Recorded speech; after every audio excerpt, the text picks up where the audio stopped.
Hello friends, this is ক্র্যাকফ্লিক্স।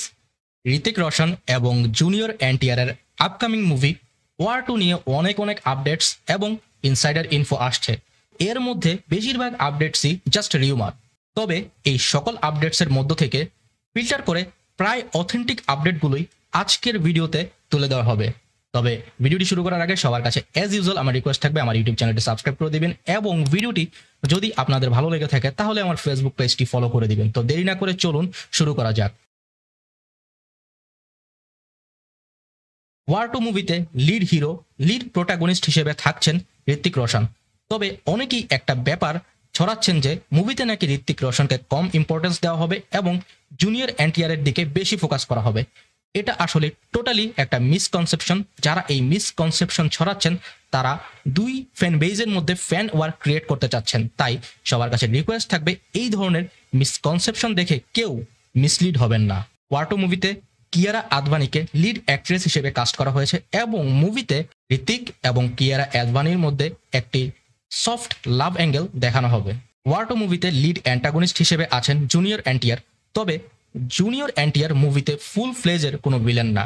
মুভিতে junior এনটিআরকে একজন র এজেন্টের ভূমিকায় দেখা যাবে এবং জুনিয়র এনটিআরের বেশ কিছু পজিটিভ ফ্যাক্টরও মুভিতে তুলে ধরা হবে। এছাড়াও ওয়ার 2 মুভিতে একজন সেকেন্ড লিড অ্যান্টাগনিস্ট থাকবে, কিন্তু কে এই সেকেন্ড লিড অ্যান্টাগনিস্ট এবং কাকে এই সেকেন্ড লিড ভিলেন রোলে কাস্ট করা হয়েছে এটা এখন অবধি সাসপেন্স। মুভির ডিরেক্টর হিসেবে থাকছেন আয়ান মুখার্জি। এটা অনেক পুরনো খবর। তবে ধামাকাদার মেগা আপডেট হলো মুভিতে অ্যাকশন ডিরেক্টর হিসেবে থাকছেন স্পাইরো রাজাতোস। স্পাইরো রাজাতোস মূলত একজন হলিউড অ্যাকশন ডিরেক্টর। তিনি মার্ভেলের Captain America series, Fate of the Furious, Fast and Furious 6, Kong the Skull আইল্যান্ডের মতো নামকরা মুভির অ্যাকশন ডিরেক্টর হিসেবে ছিলেন। এছাড়াও এর আগে তিনি বলিউডে রাওয়ান মুভির অ্যাকশন ডিরেক্টর হিসেবে কাজ করেছেন।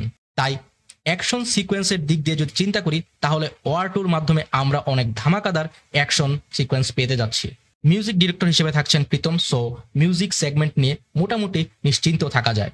ওয়ার 2 মুভিতে জন আব্রাহামের জিম ক্যারেক্টারটির একটি ছোট্ট ক্যামিও থাকবে। অ্যাকর্ডিং টু ইনসাইডার্স, কবিরের ফ্ল্যাশব্যাক মোমেন্টে জিম এবং কবিরকে একসাথে দেখা যাবে এবং তাদের মধ্যে কিরকম সম্পর্ক ছিল সেই ব্যাপারটাও এই ফ্ল্যাশব্যাক সিকোয়েন্সে রিভিল করা হবে।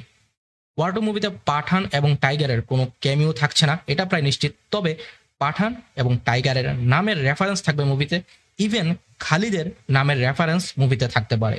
ওয়ার 2 মুভির বাজেট 300 থেকে 350 কোটি রুপি, অর্থাৎ ওয়াইআরএফ স্পাই ইউনিভার্সের সবচেয়ে ব্যয়বহুল মুভি হতে যাচ্ছে ওয়ার 2।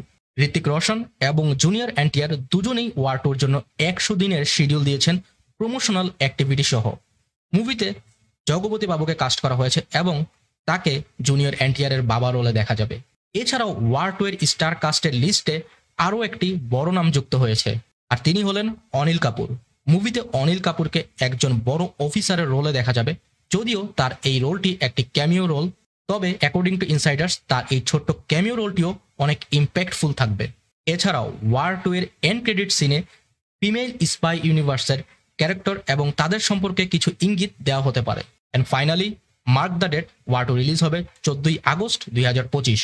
আজ এই পর্যন্তই আপডেট ছিল আমার কাছে। এর পরবর্তীতে আরও যদি আপডেট পাই, আরও যদি অথেন্টিক কোনো লিকড ইনফো পাই, তাহলে সেগুলো পোস্ট আকারে অথবা ভিডিও আকারে পেজে পোস্ট করা হবে।